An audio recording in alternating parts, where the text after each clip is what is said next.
Welcome to the south of France. We're here on a lovely bit of extended holiday, and it's late in the afternoon, so you're getting the afternoon sun here, and it's hot, hot, hot. It's about 100 degrees, and we're just here at the house having some lovely family time. So you've got a view of the house at my back here, and over the valley in the front garden. We've got the pool around the side and the pink guest house up here that you can just make out in the sun. Come inside and then we'll just walk in through here into the great room in the house. A really big high ceiling here.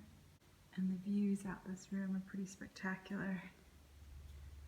You can see the front garden and this drafting table, some canvases. It's a great place to make art here and be inspired. There's a view here out over the valley. I've made a little embroidery nest, which I'll show you. Some French doors, in the true sense of the word, to bat terrace with a vine arbor, and there's a table, wheat meals just out there. Can't quite see it.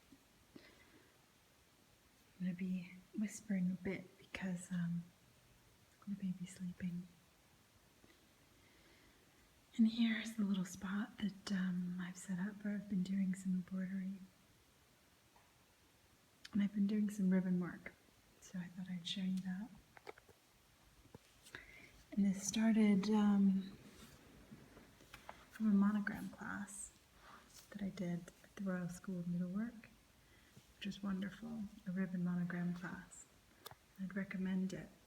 If there isn't another one on the schedule, then there are other ribbon classes. I think that there's a Christmas one that's scheduled before the end of the year. I'd suggest you do. And it was wonderful. And ribbon work is just such good fun. And if you do the class, then you get the ribbons and things, which can be hard to find otherwise. So these are the colors that came with the kit. And I've got some little pieces here. You want to make sure when you're doing ribbon work that you only use 100% silk ribbon, because that makes a big difference in terms of how you can pull the needle through. And some other bits and bobs here. I've got my scissors from Merchant Mills. These are just a little sewing scissor. And some curved tweezers, which are quite useful for ribbon work, especially to get a grip on things. And this is just a little scissor bag from Sajou in Paris, which is also a wonderful shop. I definitely recommend you do a visit. And my embroidery hoop here in the stand. I'll talk about that again a bit in a minute. And then this is just a little, actually an embroidered monogram bag where I keep bits and pieces for tightening. My hoop, for example, I use that a lot. Mary Poppins bag needle kit. This is great if you haven't seen these. Actually, I saw another one yesterday when I was in town. Encased it, and there are some extra needles down there secured with a magnet. And I just take that everywhere. Some needles in different sizes and shapes. So if I spare, and I've actually dipped into it twice for this work I've been doing. And trusty, glamorous screwdriver. And yeah, other bits of bugs, odds and ends, aqua marker for another project that I brought down, some monogram tea towels, And these are also from Saju for organizing thread, which I'll use on that project. I think I've got just a thimble left, which can be helpful for ribbon work. I've seen some good thimbles lately, some nice rubberized ones and things. I don't use one so reliably, but if I do, it might be good to get one of the more modern ones. And so, here's the ribbon work itself. So we say it's a monogram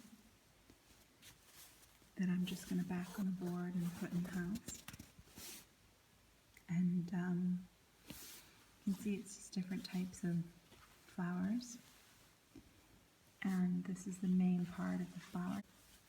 So it's a bit wider here and then narrower through the decorative loop parts. And it's made up of different kinds of flowers. So there are a few different bunched or gathered flowers.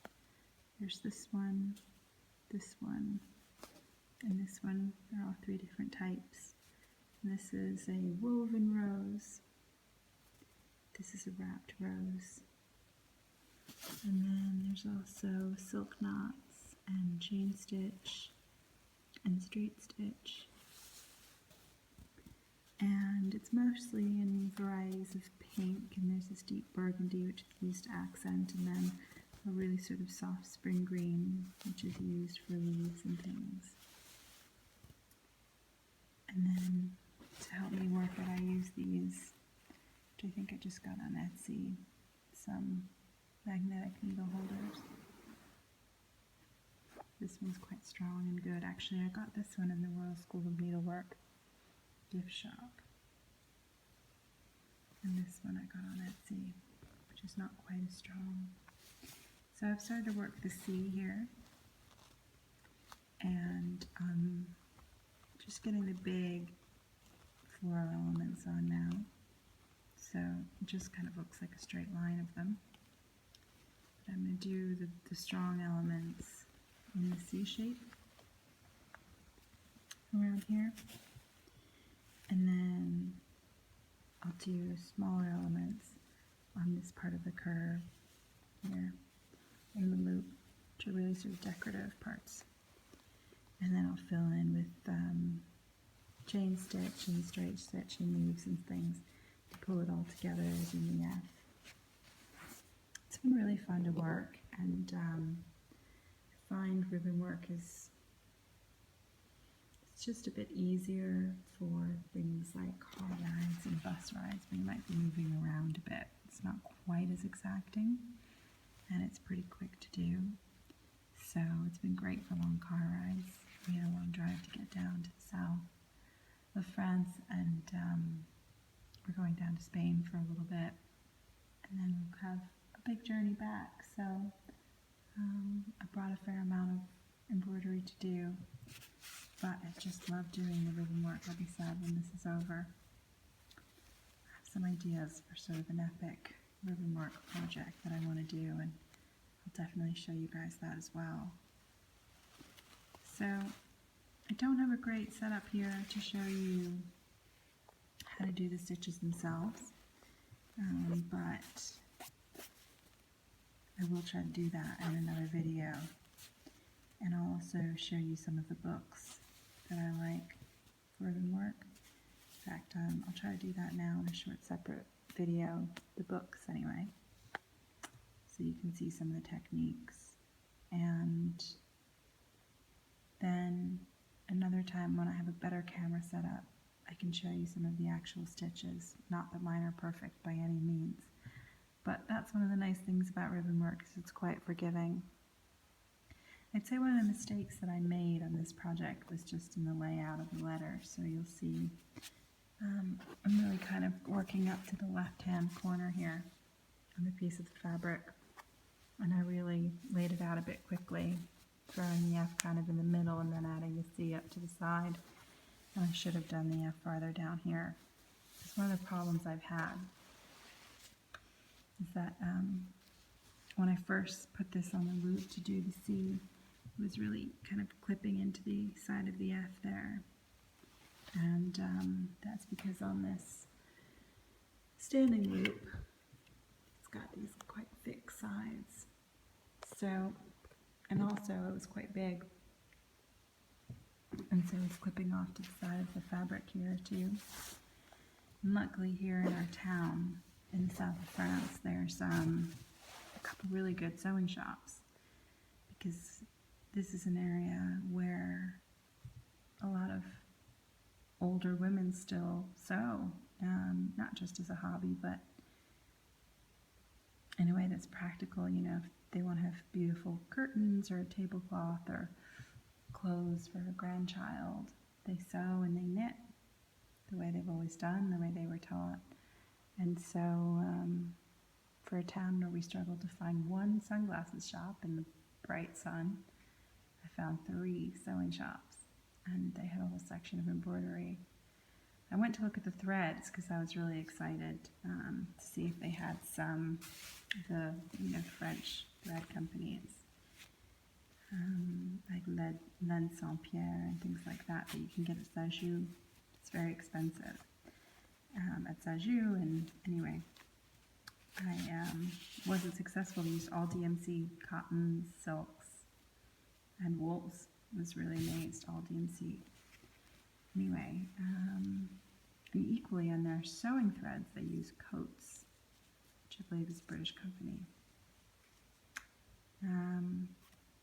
So I didn't buy any threads, but they did have this small loop, which has a shorter side on it. So it's not as convenient because I don't get to work on my stand, but it did save me the pickle of pinching this side of the F as I worked here. So I want to get the C done pretty quickly so that it doesn't warp on the fabric there at all and cause any permanent damage, even though it's not quite on it, it's quite close. And having a smaller hoop also meant that I wasn't coming over the side of this. What's amazing though, as I was working the F, I noticed a thread came off here. You can see off the side of the silk shantung, or raw silk, I think it can be called sometimes. And this is the same color as the kit gave the stranded cotton. I think it was DMC stranded cotton. But this is actually silk, and it's virtually the exact same color. And so in the car, I mistook it. There was a loose thread, and I actually used it. I have to admit, it was a little bit harder to pull through the fabric than the silk and then the stranded cotton, and that may be because of the twist on it, or because it's raw silk. Maybe it has a little bit of a nub to it. But it was pretty cool to use it, and amazing to think, and the right length and things too. So a couple of these flowers are held on with that. So yeah, that's the project. It's a lot of fun. I would definitely encourage you to do the class, and I'd encourage you to explore some silk embroidery. And if you go online, you can find the ribbons, which can be hard to find. But the woman that does these kits for the Royal School of Needlework, she sells the ribbons to you on her website, so that might be a good place to start. So thank you for coming down, and I'll do a quick video on the books now, but in the meantime, I'll bid you farewell, safe travels, thanks for joining us in the south of France, and see you soon.